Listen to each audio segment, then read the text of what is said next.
വിശുദ്ധ വേദപുസ്തകത്തിൽ ഉൽപ്പത്തി പുസ്തകത്തിന്റെ അകത്ത് 6-ാം അധ്യായത്തിൽ ഒരു സംഭവ ചരിത്രം രേഖപ്പെടുത്തി വെച്ചിരിക്കുകയാണ്. ആ സംഭവം ഏത് കാലഘട്ടങ്ങളിലുമുള്ള വിശ്വാസ സമൂഹത്തിന് ഒരു മുൻകുറിയായിട്ടുള്ള സംഭവമാണ് എന്ന് നമുക്ക് കാണുവാൻ കഴിയുന്നുണ്ട്. മത്തായി സുവിശേഷം 24-ാം അധ്യായത്തിൽ മനുഷ്യപുത്രന്റെ കാലഘട്ടം നോഹയുടെ കാലഘട്ടം പോലെ ആയിരിക്കും എന്ന് കർത്താവ് ഓർമ്മിക്കുവാൻ വേണ്ടിയായിട്ടുള്ളൂ. നോഹയുടെ കാലഘട്ടത്തിന്റെ പ്രത്യേകത, നോഹയുടെ കാലഘട്ടത്തിൽ ഭൂമി അതിന്റെ അതിക്രമം കൊണ്ട്, ഭൂമിയിലെ ജനങ്ങൾ അതിക്രമം കൊണ്ട് നിറഞ്ഞു. അതിക്രമ നിറവിന്റെ പൂർത്തീകരണം ഉണ്ടായ കാലഘട്ടമായിരുന്നു നോഹയുടെ കാലഘട്ടം. എന്നാൽ നോഹയ്ക്ക് അവിടെ പറയുകയാണ് ദൈവത്തിന്റെ കൃപ ലഭിച്ചു. 6-ാം അധ്യായത്തിന്റെ 5 മുതൽ 9 വരെയുള്ള വാക്യങ്ങളാണ് നോഹയുടെ കാലഘട്ട ചരിത്രത്തിന്റെ അവസ്ഥ, ആ കാലഘട്ടത്തിന്റെ സാമൂഹിക വ്യവസ്ഥിതി 6-ാം അധ്യായത്തിന്റെ 5 മുതൽ 8 വരെയുള്ള വാക്യങ്ങളിൽ കാണുവാൻ കഴിയുന്നുണ്ട്. അപ്പോൾ ലോകത്തിന്റെ സാമൂഹിക വ്യവസ്ഥിതി, ആ കാലഘട്ടത്തിലെ ജനങ്ങൾ ദൈവഭക്തി ഇല്ലാത്തവരായി, ദൈവിക ബന്ധമില്ലാത്തവരായി, അവർ എല്ലാവിധ പാപങ്ങൾക്കും പങ്കാളികളായി, അവർക്ക് ആരെയും, ദൈവത്തെയും മനുഷ്യനെയും ഭയമില്ലാത്തവരായി, അവർ ദൈവശബ്ദത്തോട് അവഗണനയുള്ളവരായി ജീവിക്കുന്ന ഒരു കാലഘട്ടമായിരുന്നു. ആ കാലഘട്ടത്തിൽ നോഹയെ കുറിച്ച് നമുക്ക് വായിക്കാൻ കഴിയുന്നത് അതിന്റെ 9-ാമത്തെ ഭാഗത്തിൽ വായിക്കുമ്പോൾ, 9-ാം വാക്യം വായിച്ചാട്ടെ, 6-ാം വാക്യം വായിച്ചാട്ടെ.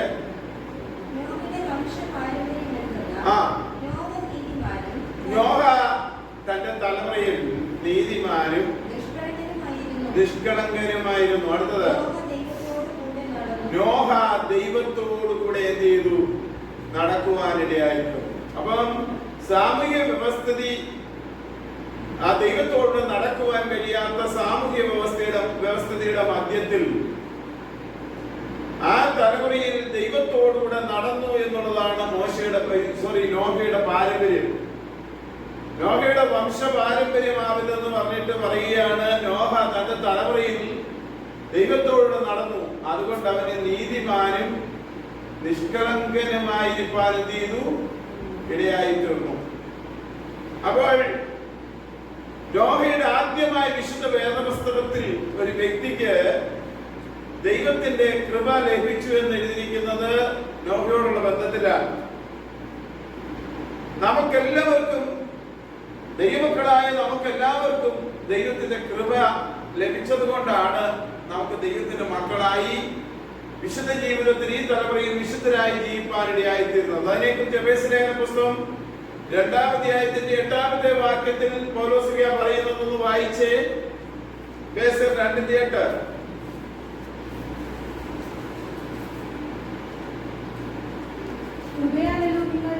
കൃപയാലല്ലോ നിങ്ങൾ വിശ്വാസം മൂലം രക്ഷിക്കപ്പെട്ടിരിക്കുന്നത്, അതിന് നിങ്ങൾ കാരണമല്ല, ദൈവത്തിന്റെ ദാനമാണ്. ദൈവത്തിന്റെ കൃപ എന്ന് പറയുന്നത് ദൈവത്തിന്റെ ദാനമാണ്. അർഹിക്കപ്പെടാത്ത സ്ഥാനത്ത് ദൈവത്തിന് നമ്മളോട് തോന്നുന്ന ദയക്കാണ് കൃപയെന്ന് പറയുന്നത്. അങ്ങനെയെങ്കിൽ നോഹയ്ക്ക് ആ തലമുറയിൽ ദൈവത്തിന്റെ കൃപ ലഭിച്ചത് കൊണ്ട്, ദൈവകൃപ അവൻ വ്യാപാരം ചെയ്തുകൊണ്ട് അവൻ നീതിയോട്, നിഷ്കളങ്കതയോട് അവൻ ജീവിപ്പാൻ ഇടയായി തീർന്നു. അവൻ ദൈവത്തോടുകൂടെ ചേർന്ന് ആ തലമുറയിൽ ജീവിപ്പാൻ ഇടയായി തീർന്നു. റോമാലേഖനം 10-ാം അധ്യായത്തിന്റെ 17-ാമത്തെ വാക്യത്തിൽ, അതിന്റെ 10-ാം അധ്യായത്തിന്റെ 17-ാമത്തെ വാക്യത്തിൽ വിശ്വാസം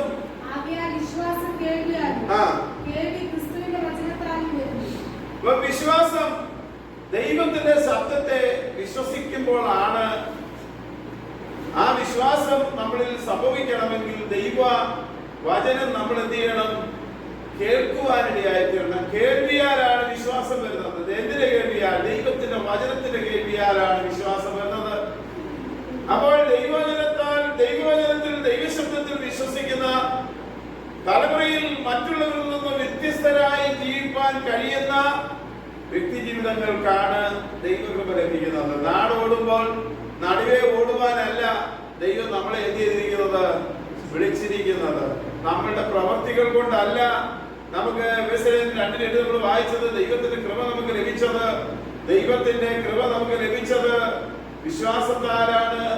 നമുക്ക് ദൈവം കൃപ തന്നത് അതിന്റെ പ്രവർത്തികളൊന്നും കാരണമല്ല. ആരുടെ വിശ്വാസം? കർത്താവായ യേശുക്രിസ്തുവിലുള്ള വിശ്വാസത്തിലൂടെയാണ് നമുക്ക് ആ ദൈവകൃപ ലഭിച്ചത്. അപ്പൊ ദൈവകൃപ ലഭിച്ചവർ തലമുറയുടെ മധ്യത്തിൽ അവർക്ക് വ്യത്യസ്തരായി ജീവിക്കുവാൻ കഴിയും. ഈ തലമുറയുടെ മധ്യത്തിലും ദൈവം നമ്മളെ കുറിച്ച് ആഗ്രഹിക്കുന്നത് സമൂഹത്തിനെ കുറ്റം പറഞ്ഞ് ഞാനായിരിക്കുന്ന ജീവിത സാഹചര്യങ്ങളുടെ അനുഭവങ്ങളിൽ എനിക്ക് ഇങ്ങനെ ജീവിക്കാൻ കഴിയത്തുള്ളൂ, എന്റെ ഭാര്യ ഇങ്ങനെയാണ്, എന്റെ ഭർത്താവ് ഇങ്ങനെയാണ്, എന്റെ അമ്മായിയപ്പൻ ഇങ്ങനെയാണ്, അമ്മായിമ്മ ഇങ്ങനെയാണ്, മരുമോൾ ഇങ്ങനെയാണ്, മരുമകൻ ഇങ്ങനെയാണ്, അല്ലെങ്കിൽ എന്റെ സുഹൃബന്ധങ്ങൾ ഇങ്ങനെയാണ്, ഞാൻ ജോലി ചെയ്യുന്ന തൊഴിൽവേദി ഇങ്ങനെയാണ്, അതുകൊണ്ട് എനിക്ക് ദൈവസന്നിധിയിൽ വിശുദ്ധിയിൽ വേർപാടിൽ അവരിൽ നിന്ന് വ്യത്യസ്തരായി ജീവിക്കുവാൻ കഴിയത്തില്ല. അങ്ങനെ വ്യത്യസ്തമായി ജീവിച്ചാൽ ഞാൻ ഒറ്റപ്പെട്ടു പോകുമല്ലോ, പരിഹസിക്കപ്പെടുമല്ലോ, തള്ളപ്പെടുമല്ലോ എന്നൊക്കെ ചിന്തിക്കുവാൻ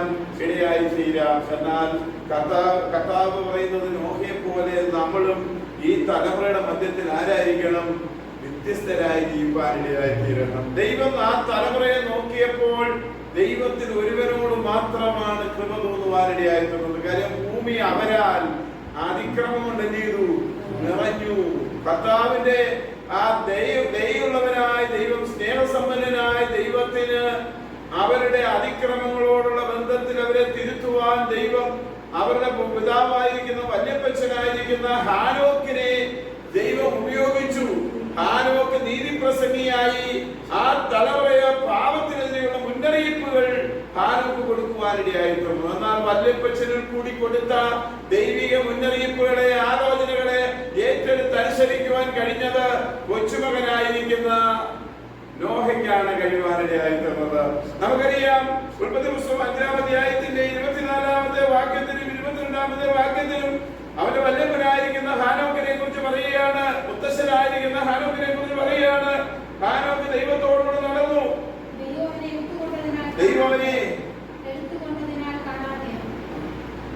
അപ്പൊ അവൻ ദൈവത്തോടുകൂടെ നടന്നു. ദൈവവചനത്തിലും ദൈവത്തിന്റെ വാക്തത്വത്തിലും വിശ്വസിച്ചുകൊണ്ട്, ആ ദൈവിക വാക്തത്വത്തിൽ വിശ്വസിച്ചുകൊണ്ട് അവൻ ജീവിച്ചു. അപ്പൊ അവന്റെ തലമുറയിൽ അനീതിയും പാപവും തെളിഞ്ഞ ജീവിതത്തിനെതിരെ എന്ത് ചെയ്യാമോ? അവൻ നീതി പ്രസംഗിയായിരുന്നു. യൂദായുടെ ലേഖനം 14-15 വാക്യങ്ങൾ വായിച്ചാട്ട് ഹാനോക്കിനെ കുറിച്ച് അവിടെ പറയുന്നുണ്ട്. ആ ഹാനോക്ക് എന്താണ് പറഞ്ഞത്, എന്താണ് ആ തലമുറയിൽ പ്രസംഗിച്ചതെന്ന് യൂദായുടെ ലേഖനം 14-15 വാക്യത്തിൽ എഴുതിയിട്ടുണ്ട്. വായിച്ചാട്ടെ. ആദാം മുതൽ 7-ാമനായ ഹാനോക്ക് ഇവരെ കുറിച്ച്, ഇതാ കർത്താവ് എല്ലാവരെയും കണ്ടാലും കർത്താവ് എല്ലാവരെയും ന്യായം വിധിക്കാൻ വേണ്ടി വരുന്നു. അവർ ഭക്തിവിരുദ്ധമായി ചെയ്ത സകല പ്രവൃത്തികൾക്കും നിമിത്തം ഭക്തികെട്ട ഭാവികളെ തന്റെ നേരെ പറഞ്ഞ സകല നിഷ്ഠൂരങ്ങൾക്കുമെതിരെ വിധിപ്പാൻ കർത്താവ് ദൈവത്തിന്റെ ന്യായവിധി വരുന്നുണ്ട്. അതുകൊണ്ട് ഭക്തിയോടെ ജീവിക്കണം, വാക്കുകളെയും സംസാരങ്ങളെയും ശ്രദ്ധിക്കണം എന്ന് തലമുറകളോട് ആദാമിന്റെ തലമുറയിലെ 7-ാമനായ ഹാനോക്ക് പ്രസംഗിക്കുവാനിടയായി തീർന്നു. അവൻ നീതിമാനായതുകൊണ്ട് തന്റെ തലമുറയിൽ ദൈവത്തോട് ഇവൻ നടന്നതുകൊണ്ട് അവനെ മുത്തശ്ശനെ ദൈവം എടുത്തു. എന്നാൽ മുത്തശ്ശനിൽ കൂടി സംസാരിച്ച ആ തലമുറയിലെ വഷളത്വത്തിന്റെ മധ്യത്തിൽ വഷളത്വങ്ങളിൽ പെട്ടുപോകാതെ ആ സാമൂഹ്യ വ്യവസ്ഥിതികൾക്കെതിരെ അതിനനുകൂലമല്ല, ദൈവത്തിന് അനുകൂലമായി ദൈവത്തിന്റെ നീതിക്ക് വേണ്ടി ദൈവത്തോടുള്ള ഭക്തിയിൽ നിന്നുകൊണ്ട് പ്രസംഗിച്ച ഹാനോക്കിന്റെ കൊച്ചുമകനുണ്ടല്ലോ, അവനവന്റെ മുത്തശ്ശനെ പോലെ അവന്റെ തലമുറയിൽ അതിക്രമം നിറഞ്ഞു പൂർത്തീകരിച്ചു. ഹാനോക്കിന്റെ പ്രസംഗം കേട്ട ജനം, തലമുറക്കാർ, മുൻ തലമുറകൾ ദൈവത്തിലേക്ക് മടങ്ങി വരാതെ അവർ മുന്നോട്ട് നീങ്ങിയപ്പോൾ കൊച്ചുമകനായിരിക്കുന്ന നോഹ തീരുമാനിച്ചു, എന്റെ തലമുറ അതിക്രമം കൊണ്ട് നിറഞ്ഞു കഴിഞ്ഞു. ഈ അതിക്രമക്കാരോടൊപ്പം ദൈവത്തിന്റെ ന്യായവിധിയിൽ ഞാൻ പെടരുത്. അതുകൊണ്ട് എന്റെ ദൈവത്തോട് ഭയവും ഭക്തിയുമുള്ളവനായി ഞാൻ ദൈവത്തോട് ചേർന്ന് നടക്കും എന്ന് ആര് തീരുമാനിച്ചു? നോഹ തീരുമാനിച്ചു. ഈ സമൂഹം, ഈ തലമുറ വ്യത്യസ്ത നിലവാരങ്ങളിൽ ജീവിക്കുമ്പോൾ ഇന്ന് രാത്രി നമുക്ക് ദൈവസന്നിധിയിൽ ഒന്ന് പരിശോധന ചെയ്യണം. നമ്മളായിരിക്കുന്ന തലമുറയുടെ ജീവിത ജീവിതം ചെയ്യുവാൻ ദൈവത്തിന്റെ കൃപ നോഹയ്ക്ക് ലഭിച്ചതുപോലെ എനിക്കും എന്റെ കുടുംബത്തിന് ലഭിച്ചിരിക്കുമ്പോൾ ആ കൃപ പകരുന്ന അനുഭവങ്ങൾ പ്രാപിച്ചുകൊണ്ട് മുന്നേറുവാൻ ദൈവമേ എനിക്ക് കഴിയുന്നുണ്ടോ എന്ന് നമ്മളൊന്ന് സ്വയശോധന ചെയ്യേണ്ടത് ഏറ്റവും ആവശ്യം. Hallelujah, hallelujah. നമ്മള് ആ തന്റെ തലമുറയിൽ തന്നെ നീതിമാനും നിഷ്കളങ്കനുമായി കാരണം ദൈവത്തോടുകൂടെ അവനെ ജീവിപ്പാനിടയായി തീർന്നു. അതുകൊണ്ട് അവൻ ദൈവത്തോടെ ജീവിച്ചതുകൊണ്ട് അവന്റെ ജീവിതവും പ്രവൃത്തിയുമെല്ലാം മറ്റുള്ളവരിൽ നിന്ന് വ്യത്യസ്തമായിരുന്നു. ഹല്ലേലൂയ. അപ്പം നമുക്ക് ദൈവത്തോട് ബന്ധം പുലർത്തുവാനും ദൈവത്തോടുകൂടെ ജീവിക്കാനും കഴിഞ്ഞെങ്കിൽ മാത്രമേ നമുക്ക് സമൂഹത്തിൽ മറ്റുള്ളവരിൽ നിന്ന് വ്യത്യസ്തരായി ജീവിക്കാനും കഴിയത്തുള്ളൂ. Hallelujah, hallelujah. അതുകൊണ്ട് അവരുടെ ജീവിതവും പ്രവൃത്തി മറ്റുള്ളവരിൽ നിന്ന് വ്യത്യസ്തതയായിരുന്നു എന്ന് കാണുവാൻ കഴിയുന്നു. അവരുടെ സാമൂഹ്യ വ്യവസ്ഥയെ കുറിച്ച് 6-ാം അധ്യായത്തിലെ 5 മുതൽ 8 വരെയുള്ള വാക്യങ്ങളുണ്ടെന്ന് വേഗം വായിച്ചാല് 6-ാം അധ്യായത്തിലെ 5 മുതൽ 8 വരെയുള്ള വാക്യങ്ങളിൽ അന്നത്തെ നോഹയുടെ കാലത്തെ സാമൂഹ്യ വ്യവസ്ഥയെ കുറിച്ച് എഴുതിയിട്ടുണ്ടെന്ന് വായിച്ചോ.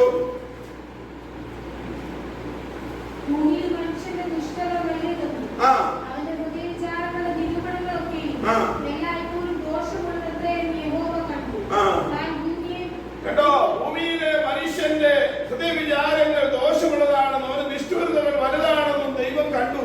ഞാൻ ഭൂമിയെ മനുഷ്യനെ ഉണ്ടാക്കുകൊണ്ട് അനുഭവിച്ചു. അടുത്തത് അവന്റെ ഹൃദയത്തിന് ദുഃഖമായി. അടുത്തത്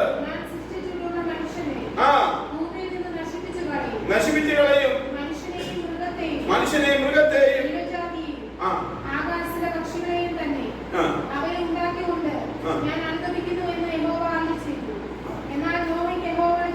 അപ്പൊ എല്ലാ സാഹചര്യങ്ങളും പ്രതികൂലവും എതിരായിരിക്കുമ്പോഴും ദൈവത്തോട് നടക്കാൻ കഴിയുമെന്നാണ് ഹാനോക്കിന്റെയും നോഹയുടെയും ഒക്കെ ജീവിതം നമ്മുടെ മുമ്പിൽ വരച്ചു കാട്ടും. Hallelujah, hallelujah. അപ്പം നമ്മള് ദൈവത്തോടുകൂടി നടക്കുവാൻ സാഹചര്യങ്ങൾ മാറിയിട്ട്, എന്റെ അവസ്ഥകൾ മാറിയിട്ട്, എല്ലാം എനിക്ക് സാഹചര്യം അനുകൂലമായിട്ട് ഞാൻ ദൈവത്തോടുകൂടെ നടക്കാമെന്ന് ചിന്തിച്ചാൽ ആർക്കും അങ്ങനെ നടക്കുവാനും കഴിയത്തില്ല. കാര്യം നമ്മൾ എല്ലാവരെയും ശരിയാക്കിയിട്ട് നമുക്ക് ശരിയാക്കാൻ പറ്റില്ല.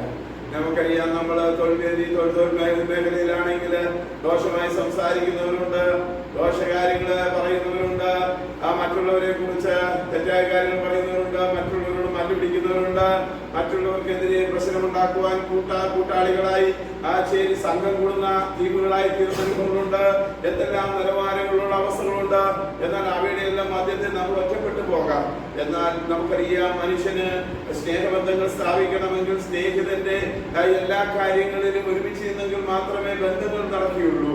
എന്നാൽ അനീതികൾക്കെതിരെ അപ്പനാണ്, അമ്മയാണ്, സഹോദരനാണെന്ന് പറഞ്ഞാലും വചന സത്യത്തിന് വിരുദ്ധമായി വരുന്ന വിഷയങ്ങളിൽ എതിരെ നിൽക്കുവാൻ കഴിയുന്നവന് മാത്രമേ ദൈവത്തിന്റെ പ്രസാദം, ദൈവത്തിന്റെ കൃപ ലഭിക്കുകയുള്ളൂ, ദൈവപ്രസാദം പ്രാപിക്കുവാൻ കഴിയത്തുള്ളൂ.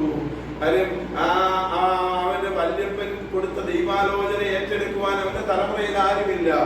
എന്നാൽ അവൻ ആ ദൈവാലോചന ഏറ്റെടുത്തുകൊണ്ട് മുന്നോട്ട് ജീവിക്കുവാൻ തീരുമാനിച്ചപ്പോൾ ആ തലമുറയിൽ അല്പജനം എന്ന് വെച്ചാൽ, ഞാൻ പിന്നത്തേതിൽ വായിപ്പിക്കാം, 8 പേർ മാത്രമാണ് ജലത്തിൽ കൂടി എന്ത് ചെയ്യുന്നത്, രക്ഷ പ്രാപിച്ചത്. പത്രോസ് പുസ്തകം പറയുക 2:3 വരുമ്പോൾ നോഹയുടെ കാലത്തിന്റെ അവസ്ഥയെ കുറിച്ച് വ്യക്തമായിട്ട് അവിടെ പറയുന്നുണ്ട്. ഹല്ലേലൂയ. നമുക്കൊരു മുൻകുറിയായി നിൽക്കുകയാണ്. ഈ തലമുറയുടെ മധ്യത്തിൽ സാഹചര്യങ്ങളെല്ലാം അനുകൂലമാക്കിയിട്ട് നമുക്ക് ദൈവത്തെ വിളിക്കാനൊക്കത്തില്ല. എന്നാൽ എല്ലാ സാഹചര്യങ്ങളും പ്രതികൂലമായിരിക്കുമ്പോഴും നോഹയെ പോലെ, ഹാനോക്കിനെ പോലെ സാമൂഹ്യ വ്യവസ്ഥയുടെ മധ്യത്തിലുള്ള എല്ലാ അനീതികളുടെ മധ്യത്തിലും അവരോട് കൂട്ടുകൂടാതെ വ്യത്യസ്തരായി ജീവിക്കുവാൻ ദൈവത്തിന്റെ ആ നോഹയ്ക്ക് ദൈവം ലഭിച്ചതുപോലെ, ഹാനോക്കിനെ ദൈവം എടുത്തുകൊള്ളുവാൻ പ്രസാദം തോന്നിയതുപോലെ നമുക്ക് കർത്താവിന്റെ വരവെങ്കിൽ എടുക്കപ്പെടുവാൻ ഇടയായിത്തീരും. ഈ ദുഷ്ടലോകത്തിന്റെ ന്യായവിധിയുടെ മധ്യത്തിൽ നിന്ന് ദൈവം നമ്മളെ വിടുവിക്കുവാൻ ഇടയായിത്തീരും. രണ്ടാമത്തെ വിഷയം, അതിനോടുള്ള ബന്ധത്തിൽ രണ്ടാമത്തെ വിഷയം നമ്മൾ വായിച്ച വാക്യം, നോഹ ദൈവം തന്നോട് കൽപ്പിച്ചതൊക്കെയും, 6-ാം അധ്യായം 22-ാം വാക്യം, ദൈവം തന്നോട് കൽപ്പിച്ചതൊക്കെയും എന്ത് ചെയ്തു? തന്റെ ജീവിതത്തിൽ വിശുദ്ധിയും വേർപാട് പാലിച്ച സാമൂഹ്യ സ്ഥിതിയുമായി കൂട്ടായ്മ പുലർത്താതെ ദൈവത്തോട് ചേർന്ന് നിൽക്കുമ്പോൾ ഒന്നാം വിഷയം നമ്മൾ ചിന്തിച്ചു. എന്നാൽ തന്റെ തലമുറയിൽ നോഹയെ അറിയാമോ? രണ്ടാമത്തെ വിഷയം, ദൈവം കൽപ്പിച്ചതൊക്കെയും അങ്ങനെ തന്നെ ചെയ്തു. നമുക്കറിയാം, പലരും ദൈവം കൽപ്പിച്ച കുറെ കാര്യം ചെയ്യും. ദൈവം കൽപ്പിച്ച കാര്യം തങ്ങൾക്ക് ബോധിച്ചവണ്ണം ചെയ്യും. എന്നാൽ നോഹയുടെ പ്രത്യേകത, നോഹ ദൈവം കൽപ്പിച്ചതൊക്കെ എങ്ങനെ, എന്ത്, ഏത് നിലവാരത്തിൽ വെട്ടമുണ്ടാക്കാൻ പറയുമ്പോൾ അതിന്റെ നീളം, വീതി, ഉയരം, അതിന്റെ ഷേപ്പ് എല്ലാം ദൈവം കാണിച്ചു കൊടുത്തു. അതുപോലെ അവൻ ഉണ്ടാക്കിയാണ്. അവൻ എന്ത് പറയണമെന്ന് ദൈവം പറഞ്ഞു, അതുപോലെ അവൻ പറയുകയാണ്. അതിനോട് കൂട്ടുകയോ കുറയ്ക്കുകയോ ഒന്നും ചെയ്യുന്നില്ല. ദൈവവചനത്തിന്റെ വ്യവസ്ഥ എന്ത് പറയുന്നു, അതനുസരിച്ച് ദൈവം കൽപ്പിക്കുന്നത് പോലെ അല്ലേ? മത്തായി സുവിശേഷം 28-ാം വാക്യം നമ്മൾ വായിക്കുന്നു. കർത്താവ് പറയുകയാണ്, സ്വർഗ്ഗത്തിലും ഭൂമിയിലും സകല അധികാരവും എനിക്ക് നൽകപ്പെട്ടിരിക്കുന്നു. ആകയാൽ നിങ്ങൾ പുറപ്പെടണം. ഞാൻ നിങ്ങളോട് കൽപ്പിച്ചതൊക്കെയും പ്രമാണിപ്പാൻ തക്കവണ്ണം നിങ്ങൾ ഉപദേശിച്ചും കൊണ്ട് സകല ജനതകളെയും എന്റെ ശിഷ്യരാക്കണം. അല്ലേ? ഇപ്പം പ്രമാണിപ്പാൻ തക്കവണ്ണം എന്ത് ചെയ്യണം? ഉപദേശിക്കണം. ഞാൻ കൽപ്പിച്ചത് കുറച്ചല്ല, കൽപ്പിച്ചതൊക്കെയും. ഇന്ന് അനേക ക്രിസ്ത്യൻ കമ്മ്യൂണിറ്റികൾ പാരമ്പര്യങ്ങൾ, ദൈവം കൽപ്പിച്ചതിനേക്കാൾ ഉപരി പാരമ്പര്യങ്ങൾക്ക്, ആചാരങ്ങൾക്ക് ഒക്കെ പ്രധാനത കൊടുത്തുകൊണ്ട് അവർ പ്രവർത്തിക്കുമ്പോൾ ദൈവം ആഗ്രഹിക്കുന്നത് അങ്ങനെ നമുക്ക് ബോധിച്ച നിലവാരങ്ങളിൽ, ബോധിച്ച ചിന്തകളിൽ പ്രവർത്തിക്കുവാനല്ല, ദൈവം കൽപ്പിക്കുന്നത് പോലെ പ്രവർത്തിക്കുവാൻ നമ്മൾ ഉത്തരവാദിത്തപ്പെട്ടവരാ. ദൈവത്തിന്റെ വചനത്തിൽ ഒരു കാര്യം എങ്ങനെ എഴുതിയിരിക്കുന്നു അതുപോലെ ജീവിതത്തിൽ കൊണ്ടുപോകാൻ നമ്മൾ ബാധ്യസ്ഥരായിരിക്കുകയാണ്. അങ്ങനെയെങ്കിൽ ആ ദൈവം കൽപ്പിക്കുന്ന ഏത് കാര്യവും ചെയ്യാനുള്ള മനസ്സാർക്കുണ്ടായിരുന്നു? നോഹയ്ക്ക് ഉണ്ടായിരുന്നു. അതിന് കാരണം, ദൈവം കൽപ്പിച്ച പോലെ അവൻ ചെയ്യാൻ കാരണം, എബ്രായലേഖനം 11-ാം അധ്യായത്തിൽ 7-ാം വാക്യത്തിൽ പറയും, എന്തുകൊണ്ടാണ് അവൻ ഈ ദൈവം കൽപ്പിച്ച പോലെ ചെയ്തേ? വായിച്ചാട്ടെ.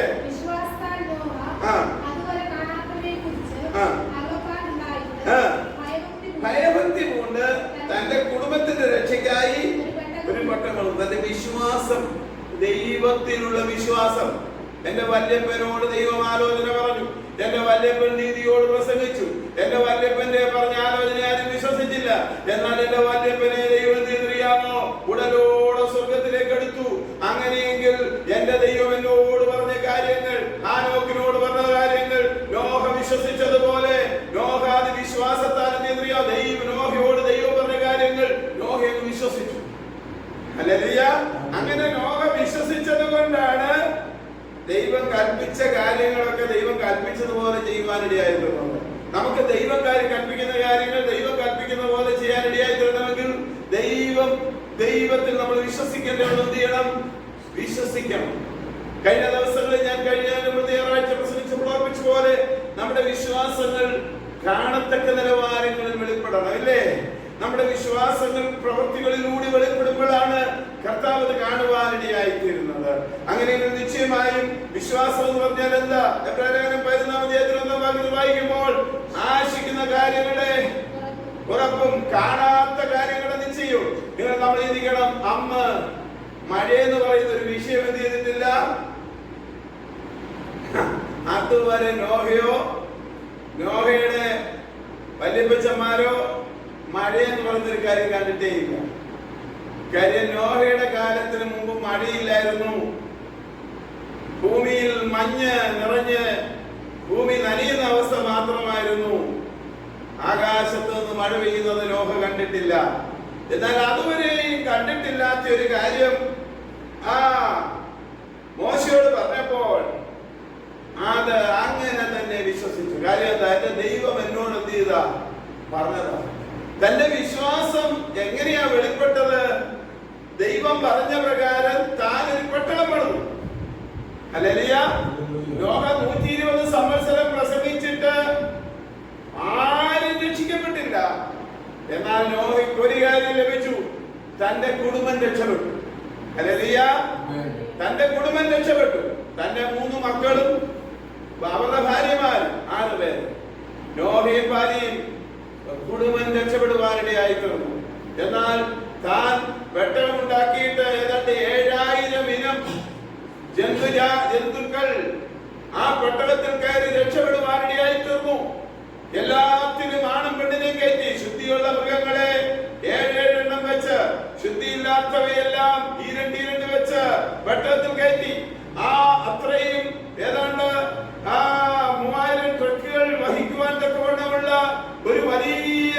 ആ ഒരു പച്ചമാരിയാണ് നോഹ ഉണ്ടാക്കുന്നത്.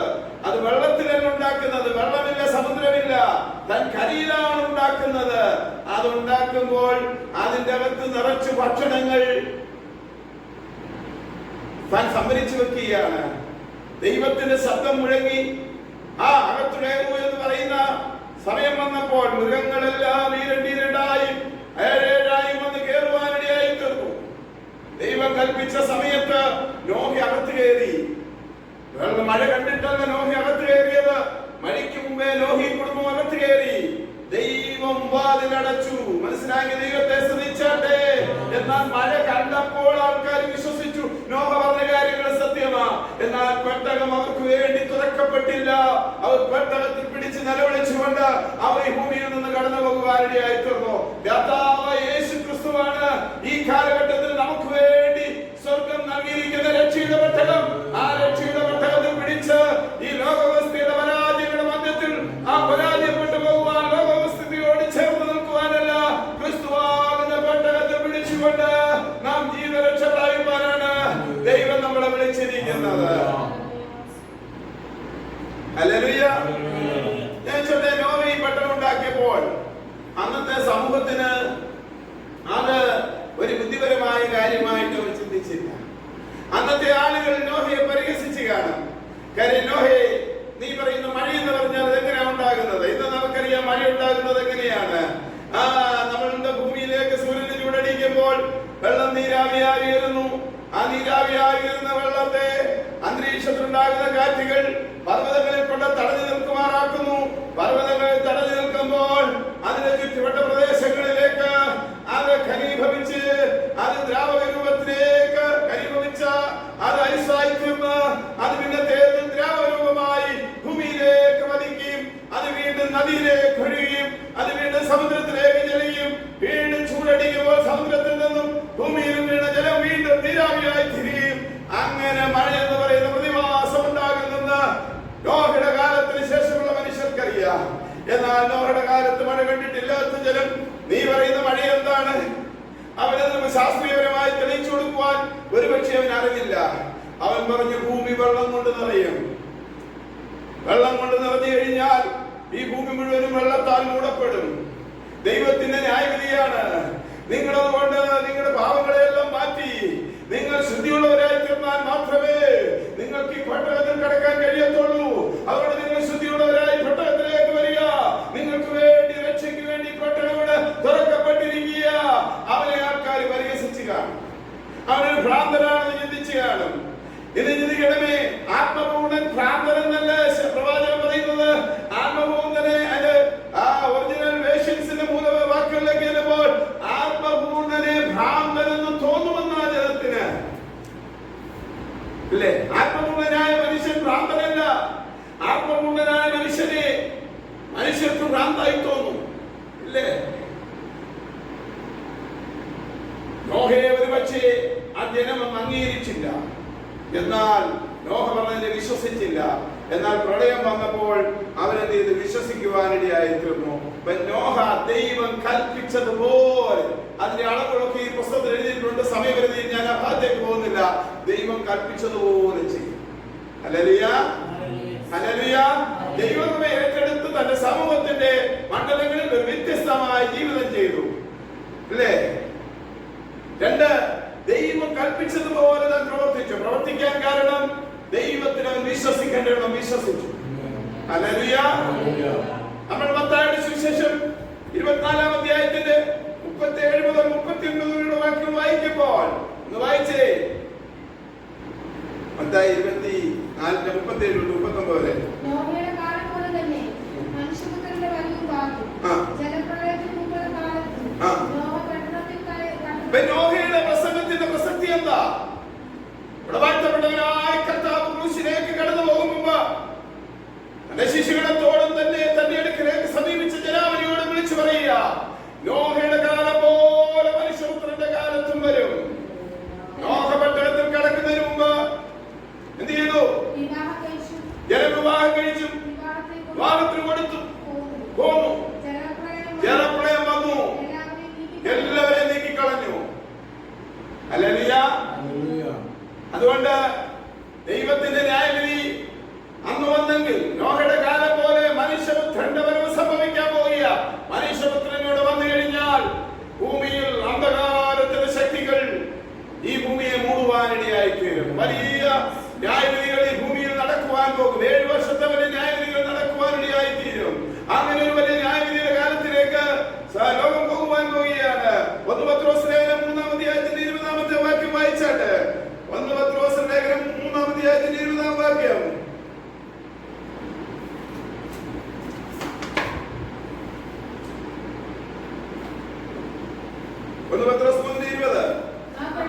ആ പട്ടണത്തിൽ അഗ്നിയെന്ന് വെച്ചാൽ 8 പേർ മാത്രം വെള്ളത്തിൽ കൂടി രക്ഷ പ്രാപിച്ചു.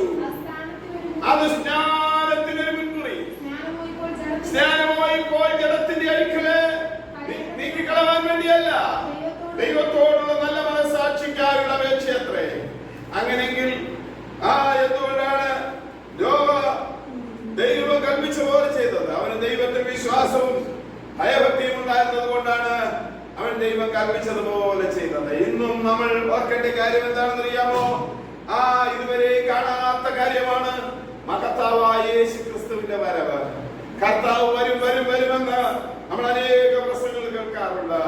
എന്നാൽ തിരുവചനത്തിൽ കർത്താവ് തന്റെ സ്നേഹന്മാരും സാക്ഷ്യം വഹിച്ച് പറഞ്ഞിരിക്കുകയാണ്. എന്താണ് പറഞ്ഞിരിക്കുന്നത്? അപ്പോസ്തലരുടെ ദിവസം 1-ാം അധ്യായത്തിന്റെ 10-ാം വാക്യത്തിൽ കർത്താവ് സ്വർഗ്ഗാരോഹണം അവർ കാണുക ചെയ്തപ്പോൾ, 500-ൽ പരം ശിശുഗണങ്ങൾ കാണുക സ്വർഗ്ഗാരോഹണം ചെയ്തപ്പോൾ, ഇതാ ഒരു മലയിൽ നിന്ന് താൻ ആകാശത്തേക്ക് ഉയർന്നു പോകുമ്പോൾ അവിടുന്ന് മേഘത്തിന് മറിയുമ്പോൾ 2 മാലാഖമാർ ഇറങ്ങി വന്നെന്ന് പറയുകയാണ്, ഗലീല പുരുഷന്മാരെ, നിങ്ങൾ ആകാശത്തേക്ക് നോക്കി നിൽക്കുന്നുണ്ട്. നിങ്ങളെ വിട്ടുപോയവനായ ക്രിസ്തു ഈ പോലെ വീണ്ടും വരും. യേശു ക്രിസ്തു വീണ്ടും വരുമെന്ന് കൽപ്പിച്ചിരിക്കുമ്പോൾ അത് എത്ര പേർ വിശ്വസിക്കുന്നു? എത്ര സഭകൾ വിശ്വസിക്കുന്നു? എത്ര സമൂഹങ്ങൾ വിശ്വസിക്കുന്നു? ഇന്ന് കർത്താവിന്റെ വരവ് സംഭവിക്കുമെന്ന് ഈ തലമുറ വർഷത്തിലേക്ക് അന്ത്യകാല ലക്ഷണങ്ങൾ മത്തായി 24-ല്, ലൂക്കോസിന്റെ ശേഷത്തില്, മർക്കോസ് 13 അധ്യായങ്ങളില് ഒക്കെ ആയിട്ട് അന്ത്യകാലത്തിന്റെ ലക്ഷണങ്ങളെ കുറിച്ച് കർത്താവ് പറയുകയാണ്. അങ്ങനെയുള്ള ലക്ഷണങ്ങളെല്ലാം സംഭവിച്ചുകൊണ്ടിരിക്കുക. എത്ര പേർ ഇന്ന് കർത്താവിന്റെ വരവിനെ കുറിച്ച് വിശ്വസിക്കുന്നവരുണ്ട്? കർത്താവിന്റെ വരവെങ്കിൽ എടുക്കപ്പെടണമെങ്കിൽ ദൈവത്തിന്റെ കൽപ്പനകൾ, ദൈവം കൽപ്പിച്ച കാര്യങ്ങൾ, വചനത്തിൽ പറയുന്ന കാര്യങ്ങൾ നമ്മൾ അങ്ങനെ തന്നെ നിവർത്തിച്ചേ പറ്റൂ. സ്നാനപ്പെട്ടേ പറ്റൂ. പരിശുദ്ധാത്മാവിനെ റിസീവ് ചെയ്തേ പറ്റൂ. വിശുദ്ധി വേർപാട് മറിച്ചേ പറ്റൂ.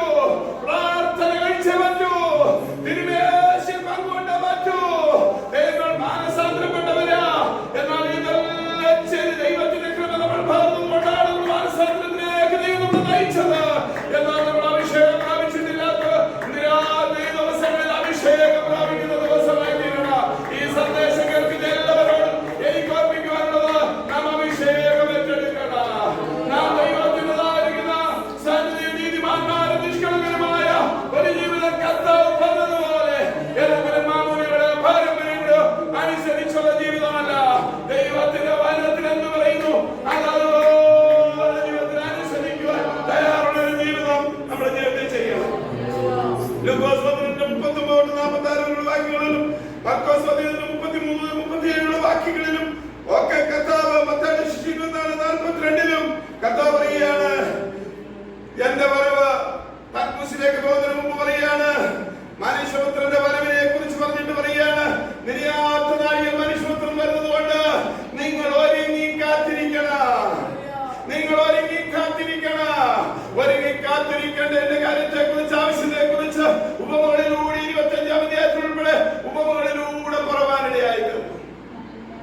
ഹല്ലേലൂയ. എന്നിട്ട് ഇതെല്ലാം പറഞ്ഞിട്ടാണ് നമ്മുടെ കർത്താവ് ഗെത്സമനയിലേക്ക് പോയത്, കാൽവരിയിലേക്ക് പോയത്. എന്തിന്? ഒരു പട്ടണം നമുക്ക് വേണ്ടി തീർക്കുവാൻ. Hallelujah, hallelujah. നമ്മൾ മധ്യരായതുകൊണ്ട് ഒരു പുനരുത്ഥാനം നമുക്കുണ്ടാകണം. നമുക്ക് പുനരുത്ഥാനം സംഭവിക്കണമെങ്കിൽ നമ്മൾ കർത്താവ് നമുക്ക് വേണ്ടി മരിച്ചടക്കപ്പെട്ടു ഉയർത്തെഴുന്നേൽക്കണമായിരുന്നു. അവൻ മരിച്ചടക്കപ്പെട്ടു ഉയർത്തെഴുന്നേറ്റ് ആ ദൈവകൃപ നമ്മുടെ മേൽ ഉദയം ചെയ്ത് കഴിഞ്ഞു.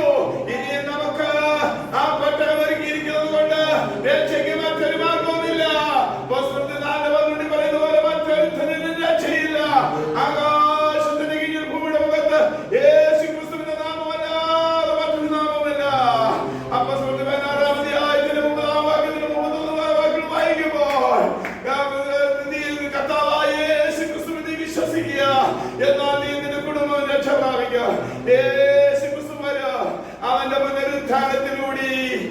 ഒരു പുനരുത്ഥാനമുണ്ടാകുക.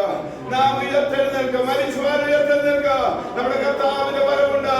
നമുക്ക് ഉണർന്ന് ജാഗരിച്ചു കൊണ്ടിരിക്കണം. ഈ തലമുറയിൽ നമ്മൾ നോഹയെ പോലെ ഒരു വ്യത്യസ്തമായ ജീവിതം നയിക്കണം. നോഹയെ പോലെ ദൈവം കൽപ്പിച്ചൊക്കെ നമ്മുടെ ജീവിതത്തിൽ പ്രമാണിക്കാൻ തക്കവണ്ണം നമ്മൾ അനുസരിക്കാൻ ഇടയായി തീരണം. Hallelujah, hallelujah. നിരാശ നമ്മളെ തന്നെ നമുക്ക് ശോധന ചെയ്യാം. നമ്മുടെ ജീവിതത്തെ നമുക്ക് ശോധന ചെയ്യാം.